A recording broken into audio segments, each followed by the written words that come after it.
Hey Leo, thought I'd do your reading today. Hope everybody's doing good. Tarot reading for Leo. Spirits, guides, and angels, what's the message for Leo?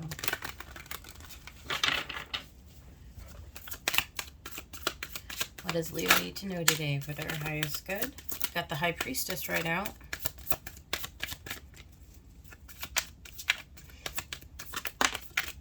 Wheel of Fortune. Big energy, Leo.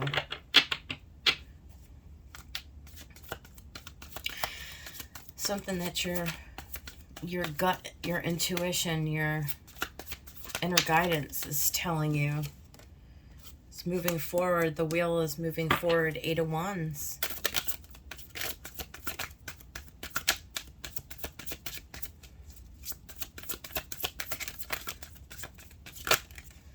Ooh, look at all of that. 5 of Swords.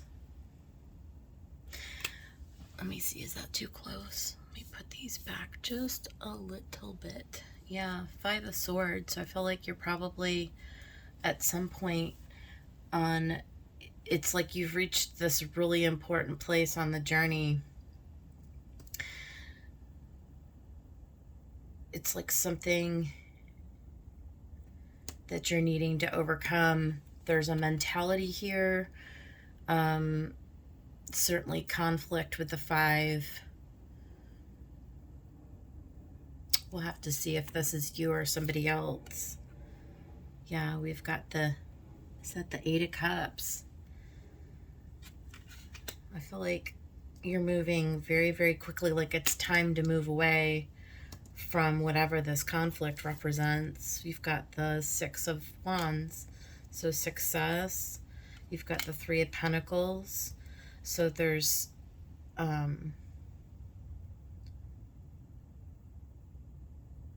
recognition.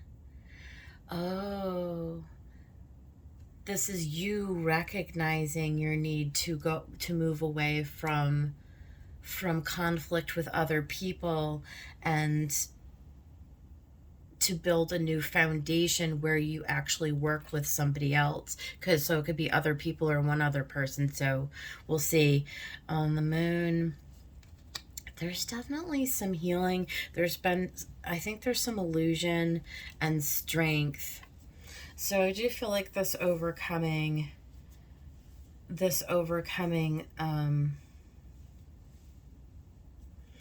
it's like where you maybe have been holding back in communicating, or your communication with some other person or people just generally maybe in your life.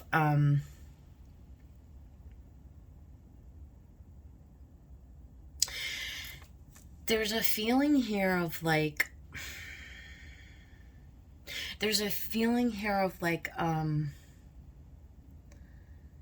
where maybe you had kept yourself in this dynamic of maybe not playing fair with others, somebody not playing fair with you, you know, switch it up how you need to. But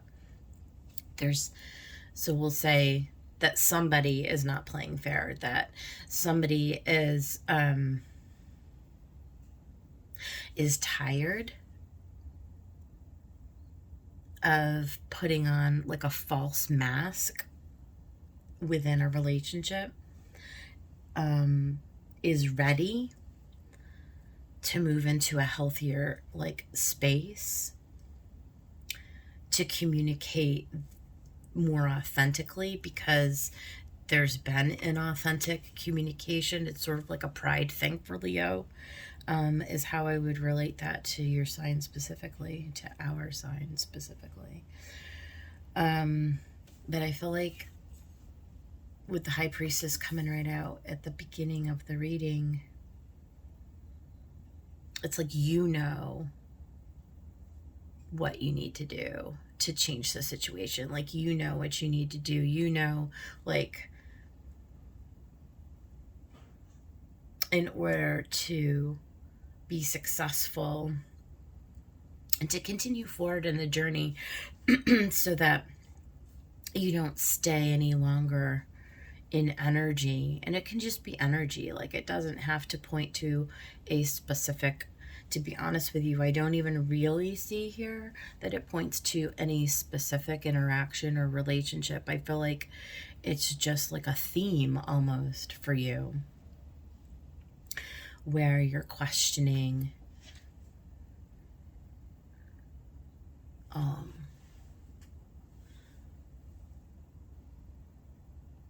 it's like time to go, it's time to move on, it's time to begin anew, that kind of a thing. What do we have on the bottom? Yeah, the Queen of Swords.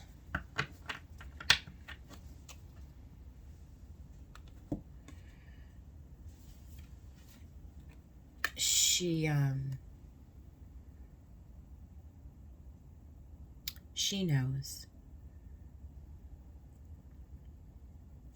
Queen of Swords with strength. She's incredibly, like, resilient. She's gone through the Queen of Swords of all of the characters, I would say, that we find. We give her a lot of experience points. She's almost like the Nine of Wands, that wounded warrior in a sense. Like, she's been through a lot. But when you get to the status of a queen, you've earned respect because you've been down enough roads in life to understand what it means to come to a place of moderation. Queens are always balanced. Even this queen. So she's come to a realization. And I would pick these three cards to go together. She's learned how to tap in and tune in to her inner guidance. And she's learned how to reframe her thinking. Look at what's underneath her. There's the Seven of Swords and the Page of Pentacles. Is that the, no, sorry, that's the Page of Wands. Doesn't matter, page energy. She's ready to find that inner strength to overcome some kind of a disappointing and challenging situation. She's ready to move forward into something that's going to be more fruitful for her. Now, of course, you can be a male. Doesn't matter, of course. But there's just depicted in this deck all females. So I want to get a Rose Oracle.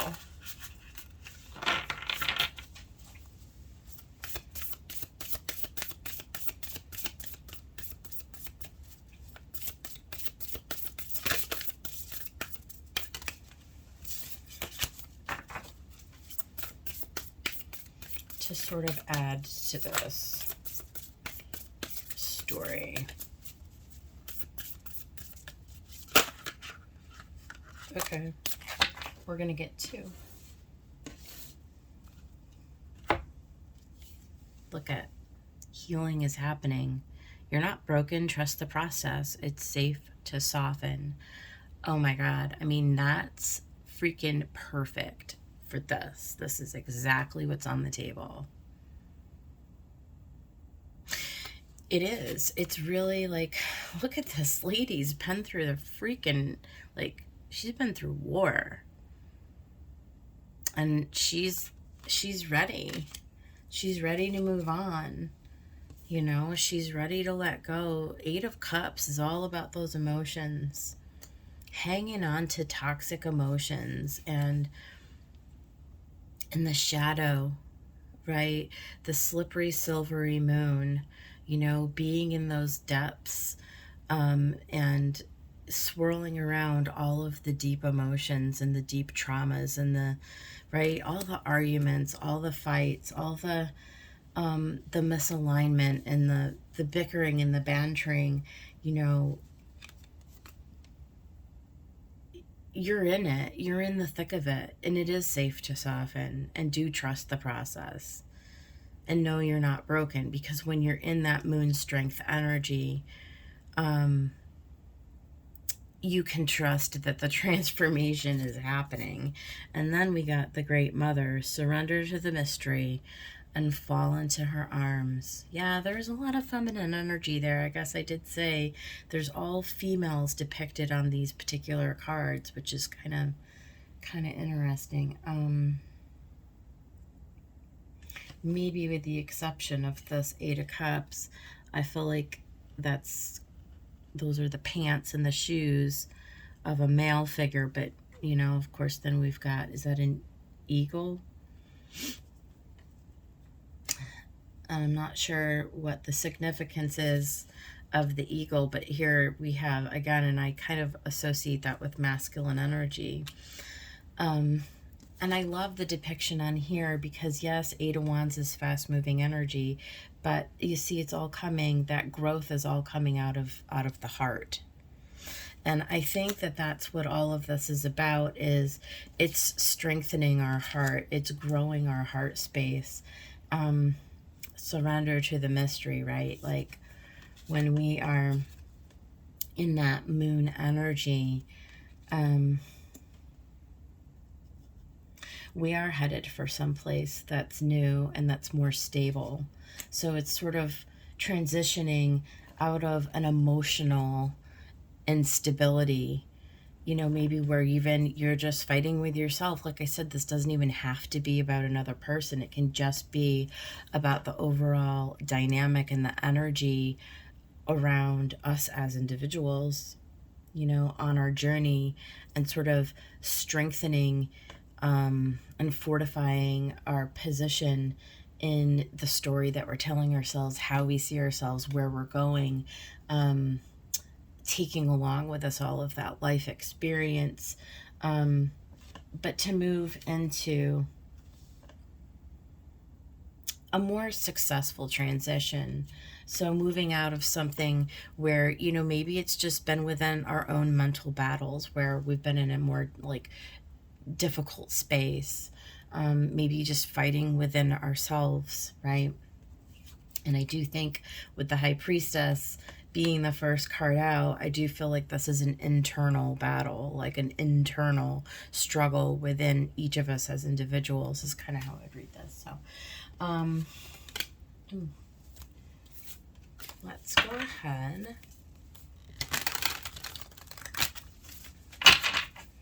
and get some clarifications.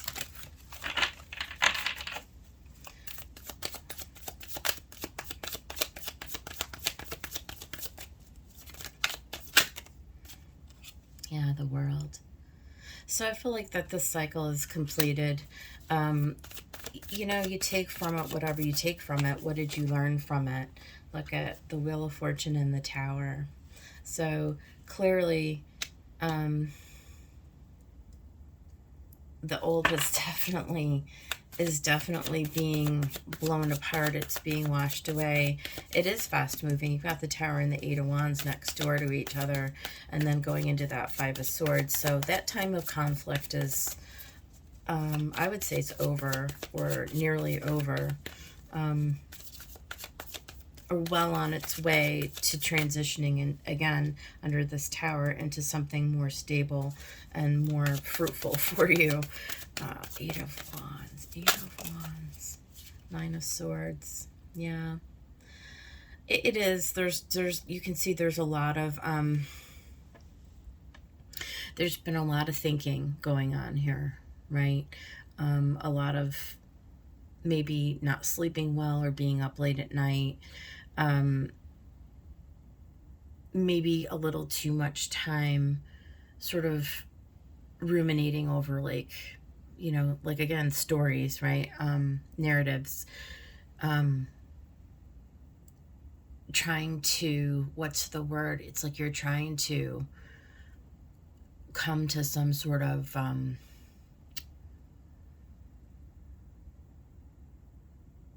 you're trying to like tie up all the, I can't articulate what I'm trying to say, but it's like you're trying to take all of the whatever it is that's got you like upset in your mind. So whether it's like childhood stories or stories about relationships to other people growing up, or just relationships about like not relationships, narratives, you know, that you're replaying like around and around in your mind about like things and places and situations that you've been part of in life, and it's like you're trying to like rectify is the word that I was thinking. You're trying to like integrate all of that stuff together and rectify it in your mind to make sense of it so that you can move on. Well, I feel like this is the point where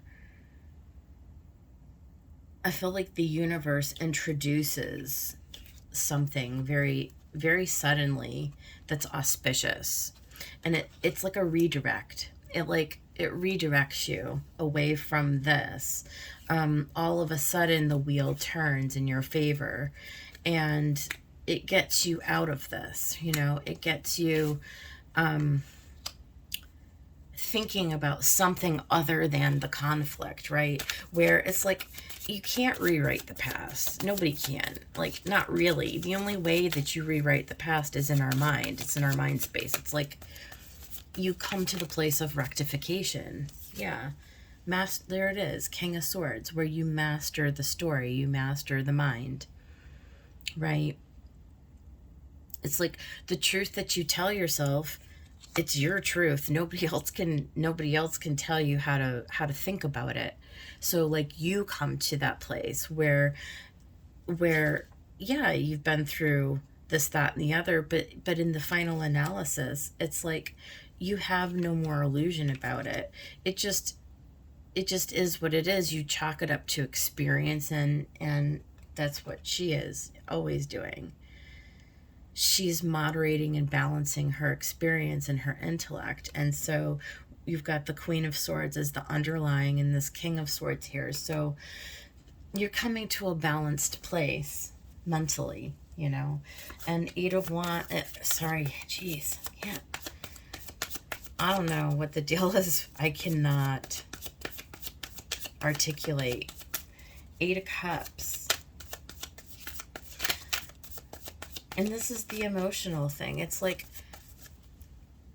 you're not emotionally invested in this old story either. That's the thing. That's the beauty of the wheel turning and the world with the High Priestess, is it's like you're coming into an alignment between your emotional state and your mental state, right? Where that, you know, you're not emotionally invested in spending that time in that rumination, right?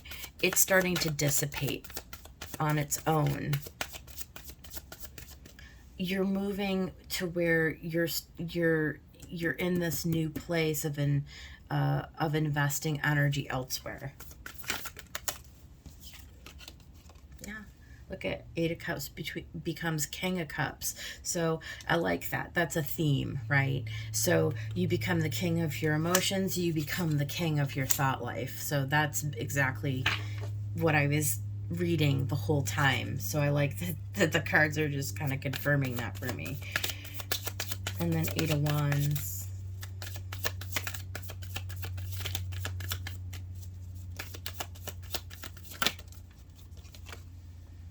Five of Swords. Again, moving past that Five of Swords, just a repeating card. That conflict, right? You're successfully like overcoming that energy. You're getting into something here with this Three of Pentacles that's more stable. That is a new structure that you can actually build something beautiful on. Yeah, Four of Cups. I mean, I get it. I mean, I'm not going to even pretend that under this Nine of Swords and next to this Five of Swords that it hasn't affected your mental state. You are in the process of healing. It says it right here. Okay, you may be in some form of malaise up to and including, you know, depression. Like, let's be honest, that's what the card means, right? But you're coming into a place where that's beginning to stabilize, right? You are in the midst of getting back on your feet again, right? You are, you know, in process, okay, for something, for the, again, the wheel to turn, to move forward, for you to complete out the cycle. So just stick with it. Queen of Coins, you know, again, another queen. This is a queen who, this is the great mother, you know. I mean, this is pre-Empress, where you become your own biggest fan, and you become your own nurturer, and you come in and you begin to initiate thought patterns and emotional behaviors, and become ways to nurture yourself, right?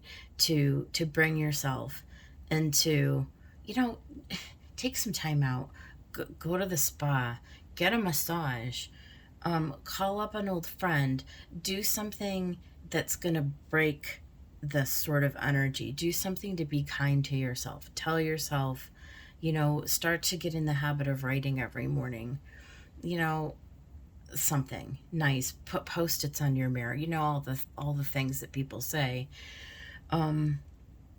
Whatever you can do to support yourself is basically what I'm trying to say here.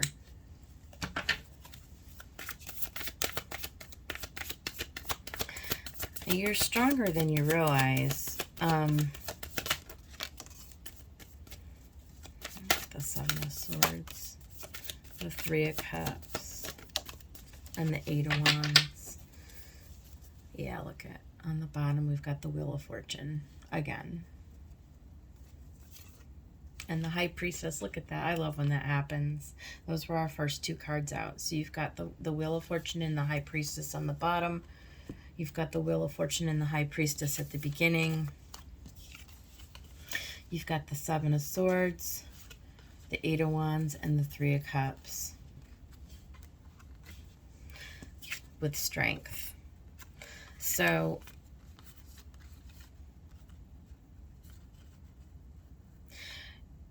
you're making a plan. There is a strategy here.